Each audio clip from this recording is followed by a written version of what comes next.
Hello नमस्कार दोस्तों, जी के यूट्यूब चैनल में आपका हार्दिक स्वागत है। दोस्तों, RS mains answer writing practice जो हमारी सीरीज है उसमें हम डेली कुछ आंसर्स लिखे हुए लेके आते हैं और हम देखते हैं, उसका एनालिसिस करते हैं कि इसमें और क्या सुधार किया जा सकता है। तो आज की हमारी सीरीज़ के जो क्वेश्चन आंसर्स हैं वो कुछ इस प्रकार हैं। 15 शब्द में हमने 3 क्वेश्चन लिखे हैं। तो पहला क्वेश्चन है हमारा सामाजिक बुद्धि।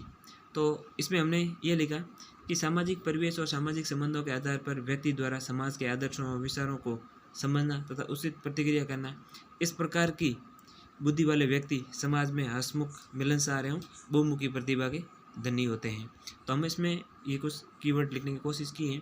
आप भी अपना सुझाव दे सकते हैं कि इस आंसर को और इसमें क्या इंप्रूवमेंट किया जा सकते हैं, क्या सुधार किया जा सकते हैं। जो हमारे आरएस मेंस में अगर ये क्वेश्चन आए तो हम इसमें एक अच्छा आंसर लेके अच्छे मार्क्स प्राप्त कर सकते हैं। तो अगला जो हमारा ये मतलब 15 वर्ड्स के लिए 3 क्वेश्चन थे। तो पहला क्वेश्चन ये था और दूसरा है कि बहुबुद्धि सिद्धांत केवल इतना ही दिया गया कि अब इसमें के बारे में देखते हैं। हमने इसमें क्या लिखा कि हावर्ड गार्डनर के अनुसार बुद्धि कोई एक तत्व नहीं है बल्कि विभिन्न प्रकार के बुद्धि तत्वों से मिलकर बनी होती है, जो निम्न हैं जैसे भाषाई बुद्धि, तार्किक या गणितीय बुद्धि, संगीत बुद्धि, स्थानिक, शारीरिक, अंतर्वैयक्तिक एवं अंतरावैयक्तिक। तो इसमें हमने 15 शब्द में ये काफ़ी कीवर्ड डालने की कोशिश की है और अब आप अपने सुझाव दे सकते हैं कि इसमें और क्या ऐड किया जा सकता है। लेट्स चलते हैं नेक्स्ट क्वेश्चन पे। और नेक्स्ट क्वेश्चन कुछ इस प्रकार है कि ठोस और गैस में क्या अंतर है, ठोस और गैस में अंतर। तो हमने लिखा ठोस अवस्था में पदार्थ का द्रव्यमान, आयतन और आकृति है वो एक निश्चित रहते हैं, निश्चित शेप में होते हैं, जैसे लकड़ी, पत्थर, किताब आदि। साथ ही पदार्थ के अणुओं के मध्य अंतराण्विक बल है अधिक होने से ये कठोर होते हैं। कौन? ठोस। और इसी प्रकार हमने गैस अवस्था में लिखा है कि गैस अवस्था में पदार्थ का आयतन और आकृति अनिश्चित होते हैं, जैसे वायु, हाइड्रोजन, ऑक्सीजन आदि। इसमें अंतराण्विक बल दुर्बल होते हैं, जिससे ये आकार ग्रहण कर लेते हैं। ये मतलब पात्र का आकार ग्रहण कर लेते हैं। किसी भी पात्र में इनको डाला जाता है, किसको? गैसों को। और जो ठोस है वो कठोर रहते हैं। और यहाँ हमें देख लीजिए ठोस और द्रव का मैप बनाने की भी कोशिश की हमने, छोटा था कि इस प्रकार हमने दर्शाया कि ठोस हैं जो पास पास होते हैं कण उसके, और ये ठोस है, इधर गैसों के अणु दूर दूर बिखरे हुए पड़े हैं। तो ये छोटे वाले क्वेश्चन थे हमारे 2 नंबर के, हम कह सकते हैं यहाँ जो 15 वर्ड्स के थे। अब हमारे आगे हैं वो है 50 शब्द के क्वेश्चन, जिसमें पहला क्वेश्चन है वांडरवाल का नियम। और वांडरवाल जो है ये हमारा साइंस का टॉपिक है, उसमें से एक क्वेश्चन है। तो उसमें हमने कुछ इस प्रकार समझाया कि ये गैसों के अवस्था का नियम है। पहली बात तो वांडरवाल नियम या जो समीकरण है गैसों के अवस्था से संबंधित है, जिसका प्रतिपादन वांडरवाल्स ने 1877 में किया था। और इस नियम के अनुसार वास्तविक जो गैसें होती हैं, आदर्श गैस समीकरण पी बराबर एनआरटी का ठीक से पालन नहीं करती है, जबकि ये नियम वास्तविक गैसों के व्यवहार की कुछ हद तक व्याख्या करता है। और इसमें जो हमने समीकरण लिखा वांडरवाल्स नियम का जो समीकरण है P प्लस ANS का स्कोर अपॉन में V स्कोर और कोष्टक बंद करके आगे V माइनस NB और इक्वल टू NRT, यानी कि जहाँ R है जो सार्वत्रिक गैस नियतांक है, T ताप है, P दाब है और V गैस का आयतन है। तो देख लीजिए, आप भी अपने सुझाव दे सकते हैं कि इसमें और क्या ऐड किया जा सकता है। क्या ये हमने कितना कुछ लिखा वो कितना भी इस क्वेश्चन से कुछ रिलेटेड भी है, या फिर ये टोटली हम यहाँ भटक गए हैं, या फिर कुछ गलत लिख दिया हमने। तो आप बताइए, अपने सुझाव दे सकते हैं, कमेंट बॉक्स में आपका वेलकम है। अगला जो हमारा क्वेश्चन है उसमें जैसे सामयिक बुद्धि की प्रशासन में क्या उपयोगिता हो सकती है। तो इसमें हमने ये लिखा कि व्यक्ति के संवेगों, आवेगों व मन स्थिति को समझना ही सामयिक बुद्धि है। तो इसकी उपयोगिता क्या हो सकती है? समाज में प्रचलित मान्यताओं, विचारों व विश्वासों या विभिन्न मानकों को समझकर प्रतिक्रिया करना। और आगे लिखना हमें, आगे जो हमने लिखा कि संवेदनशील वर्ग के मनोभावों को समझकर उनकी समस्याओं का निराकरण करना। एक सिविल सेवक में ये होनी चाहिए सामयिक बुद्धि। आगे संकटकालीन और आपातकालीन परिस्थितियों में तुरंत उचित निर्णय लेने की क्षमता और विकट परिस्थितियों में आत्मविश्वास बनाए रखने की क्षमता, संप्रेषण कौशल, नेतृत्व क्षमता और सामाजिक समझ को विकसित करने में जो सामयिक बुद्धि है वही प्रशासक को हेल्प कर सकती है। और आगे हमने इसमें लिखा चूँकि प्रशासक स्वयं एक समाज से आते हैं, कोई भी प्रशासक है वो भी किसी न किसी समाज से ही आता है, किसी मतलब समाज का ही भाग है, इसलिए जनमानस के संवेगों को समझकर उचित निर्णय लेकर अपने कर्तव्यों का जो दायित्वों का निर्वहन है अच्छी तरीके से कर सकता है। अब आप बता दीजिए इसमें और क्या ऐड किया जा सकता है और जिससे हमारा आंसर है जो एक अच्छा आंसर हो जाए या फिर इसमें इम्प्रूवमेंट करके बेटर आंसर बनाया जा सकता है। आगे हमें हमारा जो यही 15 वर्ड्स के लिए है, सॉरी ये 50 वर्ड के लिए 50 शब्दों के लिए कि यौगिक और मिश्रण में अंतर क्या है। तो इसमें हमने लिखा कि यौगिक वो शुद्ध पदार्थ हैं जो 2 या 2 से अधिक तत्वों के निश्चित रासायनिक अनुपात के संयोजन से बना है, और यौगिक का संगठन हमेशा निश्चित होता है, यानी पूरे पदार्थ में सब जगह वो समान रहता है उसका जो अवयव है। और यौगिकों के भौतिक और रासायनिक गुणधर्म उनके घटकों के भिन्न होते हैं।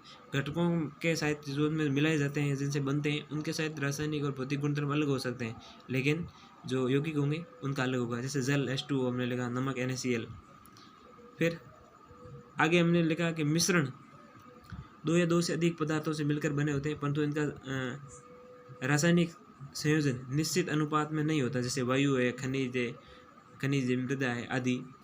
तो इसका हम एक कोई निश्चित अनुपात नहीं होता, कोई कम ज़्यादा भी हो सकता है।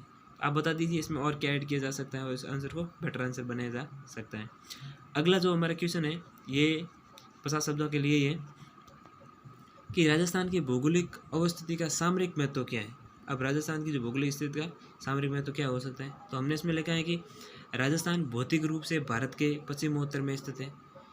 इसका निम्न सामरिक महत्व है क्या, जैसे पाकिस्तान से लगने वाली अंतर्राष्ट्रीय सीमा पर मरुस्थल होने से किसी भी प्रकार की आतंकवादी घटना या घुसपैठ से जनहानि नहीं या खतरा नहीं है। और यहाँ हमने मैप भी बनाया है और पाकिस्तान, पंजाब, राजस्थान के जो पड़ोसी राज्य हैं उनको भी दर्शाए हैं।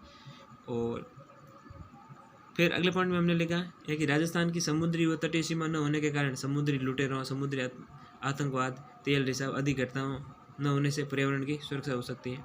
साथ ही सुनामी, वृहद समुद्री तूफानों के खतरा का नहीं होना। और राजस्थान के पड़ोसी राज्यों में आवागमन के लिए अंतर्राज्यीय सीमा पर उबड़ खाबड़ पर्वत, तर्रे, नदियाँ व नाले नहीं है, जैसे अवैध हथियार तस्करी और गैर कानूनी गतिविधियाँ हैं वो नहीं की जा सकती हैं, उस पर रोक लगाई या उसमें वो ऐसी घटनाएं नहीं होती हैं, तो उस पर रोक की हैं जिससे ये घटनाएं नहीं होती हैं। साथ ही थार के मरुस्थल में सेनाओं के युद्धाभ्यास आदि राजस्थान की सामरिक महत्ता को प्रकट करते हैं। तो हमने ये लिखा है, साथ ही यहाँ पर राजस्थान का जो मैप बनाने की भी कोशिश की है। अब आप बताइए इस आंसर को और बेटर बनाने के लिए इसमें क्या इम्प्रूवमेंट किया जा सकता है। आप अपने वैल्यूएबल जो सजेशंस हैं वो दे सकते हैं। अब आगे जो 100 शब्दों के लिए हमारा जो 10 नंबर का क्वेश्चन है, ये इंग्लिश में जो हमारा एलोबरेशन आता है कि जैसे हमें हिंदी में वृद्धिकरण या जो भावपोलन कहते हैं, तो इसी प्रकार से इंग्लिश में एलोबरेशन जो हमारा 10 नंबर का आता है। आपको पता ही होगा RS मेंस में 10 नंबर का ये क्वेश्चन आता है। तो इसमें हमें आज का जो हमारा टॉपिक रहा है वो है नो पेन नो गेन, यानी कि बिना दर्द के कुछ प्राप्त नहीं किया जा सकता।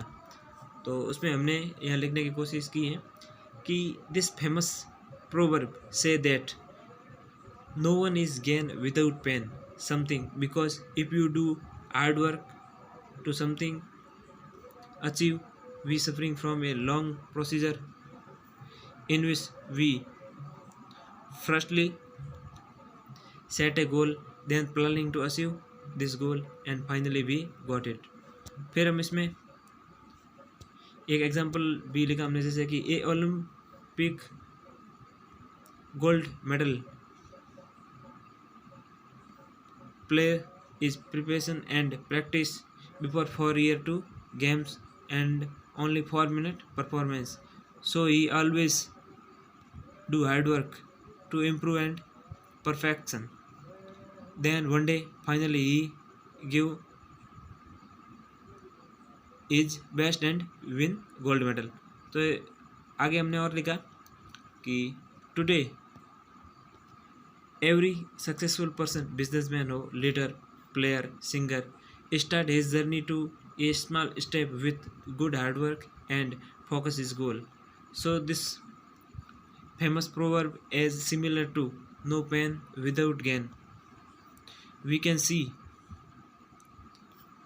a businessman invest his capital in his business and something he got loss again and again, then one day he become success। तो इंग्लिश की जो प्रोवर्ब थी हमने उसमें कुछ उदाहरण देके ये लिखने की कोशिश की है। और अब देखते हैं इसमें हमें और क्या करना चाहिए था, ये कितनी ये रिलेवेंट है दिए गए क्वेश्चन के।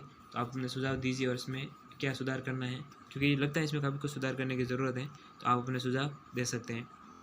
और इसी प्रकार हमने हिंदी भी एक जो है वृद्धिकरण या फिर भावपल्लवन जिसे कहते हैं वो भी हम लेके आए हैं, और वो कुछ इस प्रकार हैं कि पूर्व चलने के बटोई, वो कुछ इस प्रकार हैं कि पूर्व चलने के बटोई बाट की पहचान कर ले। और इसने हमने वृद्धिकरण के रूप में लिखा, जैसे एक मंजिल के मुसाफिर को अपनी मंजिल की राह के कंटकों का पूर्वाकलन कर लेना चाहिए, पूर्व में उसका आकलन कर लेना चाहिए, क्योंकि केवल मंजिल को पाने की खुमारी ही उसे किसी भयंकर स्थिति में डाल सकती है। अगर उसे राह के संकटों, बाधाओं, मुश्किलों की जानकारी न है तो। आगे हमने उस लिखा है कि प्राय सरकार द्वारा चलाई जाने वाली बहुउद्देशीय परियोजनाओं के निर्माण व उसके क्रियान्वयन के लिए पूर्व में पायलट प्रोजेक्ट के आधार पर अभ्यास किया जाता है, और जिसकी सफलता के बाद ही संपूर्ण योजना को धरातल पर उतारा जाता है। और इसमें हमने और आगे लिखा है कि ठीक इसी प्रकार प्रत्येक व्यक्ति को अपने जीवन की सार्थकता सिद्ध करने के लिए अपने जीवन के लक्ष्य की प्राप्ति हेतु उसी रास्ते का चुनाव करना चाहिए। भले ही लक्ष्य व्यक्तिगत, सामाजिक, आर्थिक और राजनीतिक हो, राष्ट्रीय हो, परंतु लक्ष्य तक पहुंचने के चरणों से पूर्णतः अवगत होना चाहिए। और फिर हमने लिखा कि भाई दैनिक जीवन में हम नित्य अखबारों में पढ़ते हैं पहाड़ी पर्यटन के लिए जाने वाले पर्यटकों द्वारा उस क्षेत्र की जानकारी न रखने के कारण विभिन्न दुर्घटनाओं का शिकार होना। ये मात्र एक उदाहरण नहीं है, बल्कि ऐसे अनेकों उदाहरण हैं। और अंत में हमने लिखा कि अतः उपरोक्त उक्ति प्रत्येक राहगीर को अपने गंतव्य तक पहुँचने से पहले अपने राह की बाधाओं व चुनौतियों की जानकारी रखकर आगे बढ़ने की सीख देती है, जिससे वो किसी संकट में ना पड़े। तो मित्रों, आज हमारी जो आंसर राइटिंग, जो RS मेंस आंसर राइटिंग की जो सीरीज है, उसमें हमने कुछ छोटे क्वेश्चन लिए, कुछ बड़े क्वेश्चन लिए, और इस प्रकार से हमने 15 शब्द, 50 शब्द, 100 शब्द के कुछ आंसर लेके आए। और इसी प्रकार हमारी ये सीरीज आगे भी आती रहेगी, और आप अपने जो वैल्यूबल सजेशन है वो देते रहिए कि हम उसमें और क्या सुधार कर सकें, जिससे हमारा एक परफेक्ट या अच्छा आंसर, परफेक्ट तो कुछ नहीं होता, लेकिन एक अच्छा और एवरेज आंसर बन जाए, जिससे हमें अच्छे मार्क्स मिल सकें। निश्चित तौर पर इस वीडियो से आपने कुछ सीखा ही होगा। अगर आपको ये वीडियो पसंद आया तो इसको लाइक करिए, शेयर करिए, कमेंट कीजिए और चैनल को सब्सक्राइब कीजिए। धन्यवाद।